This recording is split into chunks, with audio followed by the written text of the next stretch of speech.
మోతై మండలం మోతై గ్రామంలో శ్రీ శాంతినికేతన్ స్కూల్ నందు స్థానిక స్వపరిపాలన దినోత్సవం జరుపుకోవడం జరిగింది. ఇందులో భాగంగా విద్యార్థులు, టీచర్లు అయిన వేళ డిఈఓగా వి భారత్, ఎంఈఓగా నవీన్, ప్రధానోపాధ్యాయులుగా ప్రణీత, కరెస్పాండెంట్గా త్రిషిత, ఉపాధ్యాయులుగా పీఈటీ అసిస్టెంట్లు, పలు వేషధారణలో విద్యార్థులు పాల్గొన్నారు. కార్యక్రమంలో కరెస్పాండెంట్ దోసపాటి ఎల్లయ్య, ప్రధానోపాధ్యాయులు దోసపాటి రాములు, డైరెక్టర్ ఉపల ఉపేందర్ మరియు స్కూల్ టీచర్లు దోసపాటి గోవర్ధన్, కోల రాధిక, సుజాత, సుధారాణి, హమీదా, ఉమా తదితరులు పాల్గొన్నారు.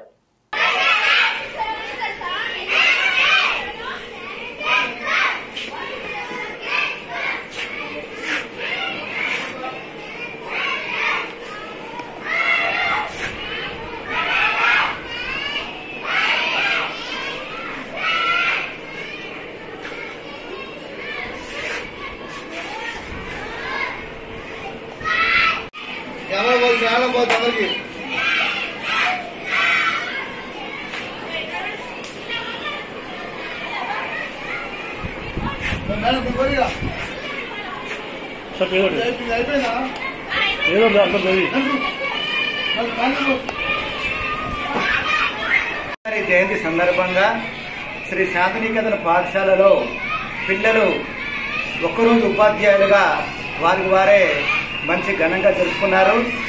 మరి ఇది చాలా సంతోషకరంగా ఉన్నది. ఎందుకంటే వారి పుట్టినరోజే జన్మదినం సందర్భంగా పిల్లలు వారి యొక్క అపురూప వేషధారణలతో ఒక హెడ్ మాస్టర్గా, కరెస్పాండెంట్గా వారి యొక్క రూపాలని ప్రదర్శించారు. ఇది చాలా పండుగ వాతావరణంలో ఉంది. ఇంతటి చక్కని వాతావరణం మరి ఆహ్లాదకరం ఉన్నందుకు మేము పాఠశాల తరపున యాజమాన్యం సంతోషం తెలియజేస్తున్నాము. స్కూల్ మోతే స్కూల్లో స్వపరిపాలన దినోత్సవం చాలా ఘనంగా జరిగింది. దీనివల్ల పిల్లల వేషధారణ చాలా బాగుంది. పిల్లల యొక్క వేషాలు చాలా మంచిగా ఉన్నాయి. వాళ్ళ పర్ఫార్మెన్స్ మంచిగా చేశారు. నాకు చాలా సంతోషంగా ఉంది. స్కూల్లో ప్రతి పిల్లవాడు ఈ విధంగా ప్రోత్సహించి ప్రతి టీచర్ కూడా ఈ కార్యక్రమాన్ని విజయవంతం చేయాలని చెప్పి నేను కోరుకుంటున్నాను. శాంతినికేతన్ స్కూల్ కరెస్పాండెంట్ నేను ఎల్లయ్య సార్ మాట్లాడుతున్నాను. ఈరోజు మా స్కూల్లో స్వపరిపాలన దినోత్సవం జరిగింది. ఇది దేని పరంగా జరపబడిందంటే భారతదేశానికి మొట్టమొదటి ప్రధాని అయినటువంటి జవహర్ లాల్ నెహ్రూ గారి యొక్క జయంతి రోజు, పుట్టినరోజు అన్నమాట. ఆ పుట్టినరోజుని దేశవ్యాప్తంగా బాలల దినోత్సవంగా గవర్నమెంట్ ప్రకటించడం జరిగింది.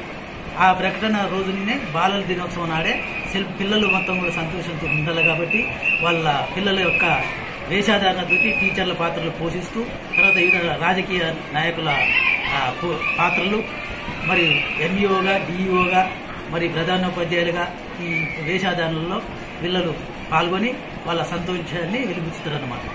అందుకే ఈ బాలల దినోత్సవం అనేది స్కూళ్ళల్లో జరగబడుతుంది.